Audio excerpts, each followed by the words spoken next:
I want to go ahead and start by saying thank you everyone for coming out here. It's a really great pleasure to have all y'all here. Just go ahead and throw out a few numbers for you guys. On average, the average American eats out 4.2 times per week. That kind of equates to about 4 to 5 meals a week that the average American eats out. All in all, that's going to be about 18.2 times per month. I'm Russell Sanford. I'm going to be doing this presentation. I figured we should go ahead and do some icebreakers to get started. Would you like to start off? Just say something about yourself and your name. Hi, I'm Whitney. I like wine. Do you mind standing up real quick? Hey, I'm Whitney. Like wine, and yeah, that's about it. Hi, I'm Barrett, and I'm Russell's roommate, and I'm here for moral support, and I'm also a server.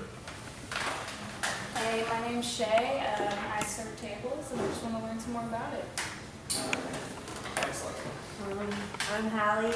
I'm also a server. I'm here for moral support as well. And I'm Russell Sanford. I've been in the service industry for about a decade now, and throughout my years, I've kind of learned the in and outs and do's and don'ts of the service industry and what to do to make your tip and your pocketbook bigger. Whenever you come into an establishment, you want to welcome the guests, you want to make them feel welcome. So, whenever they sit down, we have what we call a spiel.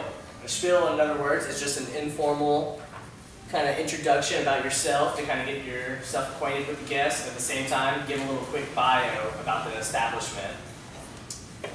Once the spiel has been presented, then you go ahead and take drink orders for everyone. After the drink orders, you return, ask if anyone would like to start off with any appetizers, or go ahead and present whatever specials that your establishment is serving that evening. Then go ahead and bring out the appetizers and then take food orders. Always start with the females in the group and then work your way around to the gentlemen's. We call it a pivot motion. Start from the left and just work your way in a circular clockwise motion to the right. Alright, and then after the food orders, go ahead and pre-bus whatever dishes might be on the table, and then return to the kitchen, bring out the entrees, and then go ahead and after their entrees, check up on them after 2 minutes, and see if they're like any dessert or anything that we can get them. Return with either dessert or the bill, and make sure they feel welcome. Alright, and then next, one of the big things when it comes to formal settings is your cutlery and your table settings. One thing you always want to take into note is having your forks on the right-hand side, spoon, knife on the left-hand side. Go ahead and have water and an empty glass presented on the table. Make sure it's nice, clean, and neat.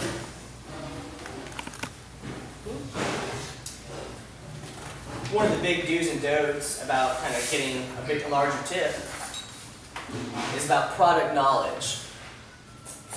And the big thing about product knowledge is that with every establishment, it's going to change. You're going to have different entrees, different desserts, different drinks, and it's all about just kind of becoming well acquainted with your establishment and knowing what you serve and how it tastes. Always have good adjectives to describe your food.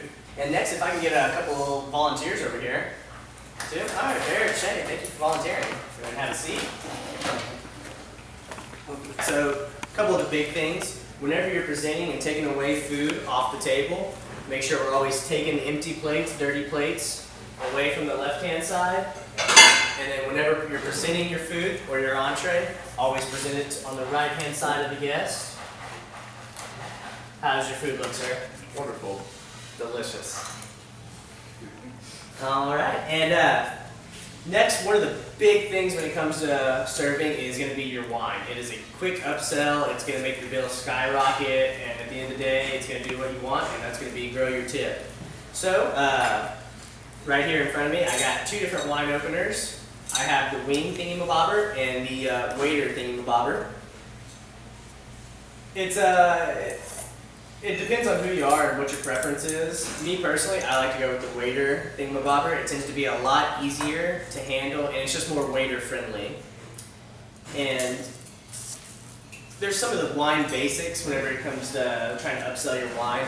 There's a variety of different kinds and, different grapes, different Sonomas, different blends. At the end of the day, there's going to be some 4 basic ones that I think every server needs to know. And you got your reds, your whites, your plushes, and your Malocs. And right here we have a Cabernet, which is going to be 2012 out of the Produce Rouge. It's just north of Italy. It's going to be a fantastic blended wine, one of my personal favorites.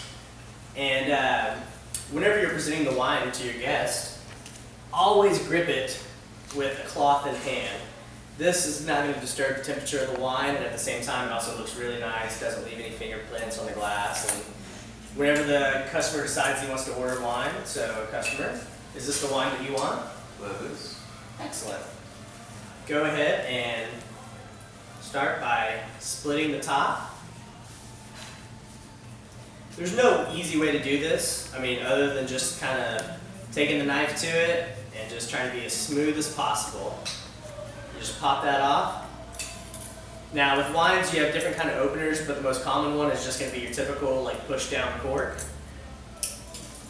And then for that, we have a corkscrew here. Like I said, always grab the bottle either by the neck or by the body of it. We're going to put our corkscrew in here, and with a real easy, simple motion, we're just going to start twisting.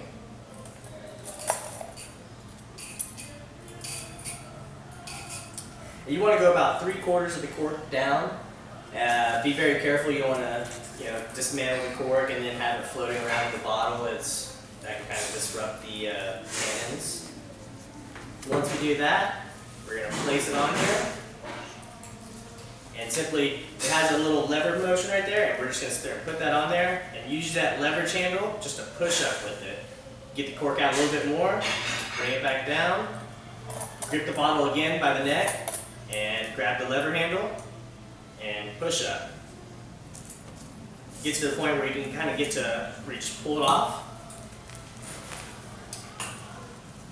And the important thing about the wine is you always start pouring the glass from the person that ordered it. So if this gentleman ordered the wine, I would ask him if he'd want a sample glass. Would you like a sample glass, sir? Sure.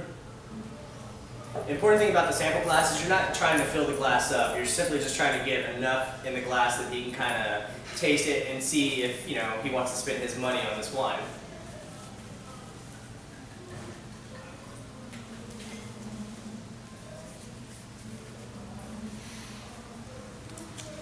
The spin is to release the tannins of the wine. It's going to sit there and kind of make the flavors a little bit more plush. Is that We'll something? take it.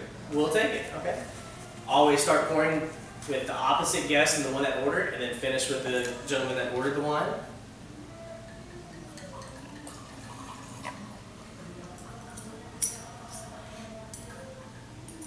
Important thing about whenever you're filling the glass of wine is you want to fill it to the widest point of the glass. You never want to fill it up too high. You always try to go to the biggest bulb of the glass.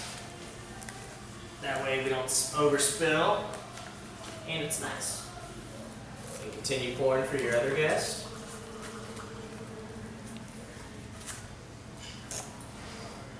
All right.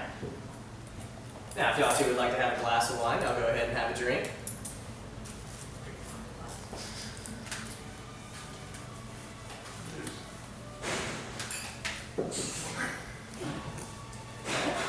Once again, just kind of go through a walkthrough of the table placement.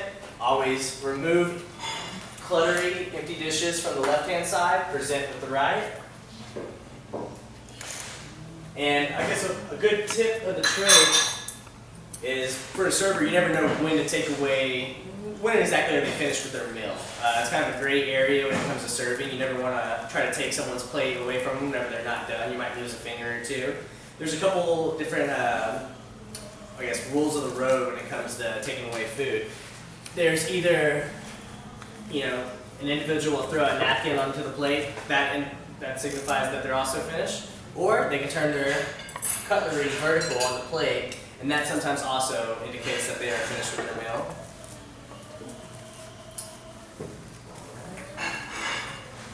So in closing, there's just a few more big tips and big pointers that every server should know, and that's always start with the ladies first. Always wear nice, clean, neat clothing. Never chew gum in front of the guests.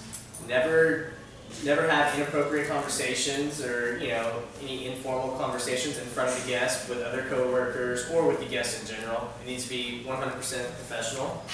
When the guests do decide that they are finished eating for the evening, go ahead and take the plates away from the left-hand side.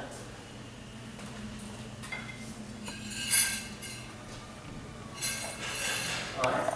And this would be the point in the meal where we start to offer any kind of desserts that we might have. So guests, would we like any desserts this evening?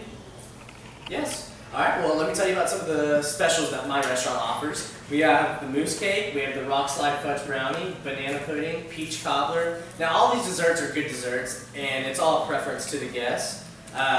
These guests this evening have decided not to indulge in any desserts. So, we should go ahead and lay the check nice and neat in the center of the table and let them fight it over.